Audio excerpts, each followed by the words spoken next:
Karibu kutazama kile ambacho kiko mbele yako kwa siku hii ya leo. Tamati ya Kombe la Mapinduzi 2026 ilikuwa siku ya Jumanne Januari 26 iliyopanga mechi ya fainali kati ya Azam dhidi ya Yanga kwenye uwanja wa Gombani Pemba kuanzia saa 10:30 jioni.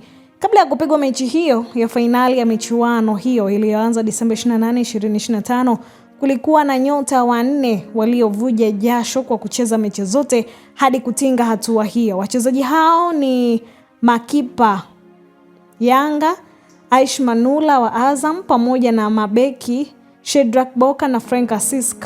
Wote wanakipigia katika timu ya Yanga. Msheri ambaye katika mechi tatu alizodaka zikiwamo 2 hatua ya makundi na 1 nusu fainali amefanikiwa kuondoka bila ya kuruhusu bao. Ndiye kipa mwenye clean sheet nyingi katika mashindano ya mwaka huu ambazo ni 3 zilizopata dhidi ya KVZ, TRA United na Singida Black Star. Kwa upande wa Manula, anadakia Azam mechi zote 4 kwa dakika 360 katika mechi hizo 3 ni hatua ya makundi na 1 nusu fainali, akiruhusu mabao 2 dhidi ya Singida Black Star na URA hatua ya makundi, huku akiwa na clean sheet 2 alizozipata dhidi ya Mlandege makundi na Simba nusu fainali. Boka ndiye ambaye amecheza mechi zote 3 za Yanga bila ya kufanyiwa mabadiliko, wakiungana na Msheri kuwa nyota pekee wa kikosi hicho kucheza dakika zote 270. Wakati huo nyota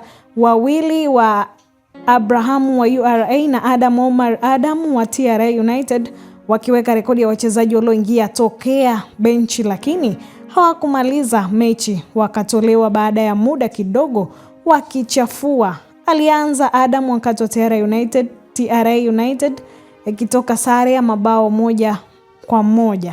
Lakini pia Januari 5, 2026 ambako dakika ya 60 aliingia kuchukua nafasi ya Aliro Moses, akatolewa dakika ya 89 kumpisha Amok Freddy akicheza kwa dakika 29 pekee. Hii ni Gift Online TV, endelea kusubscribe, kushare, kulike pamoja na kucomment.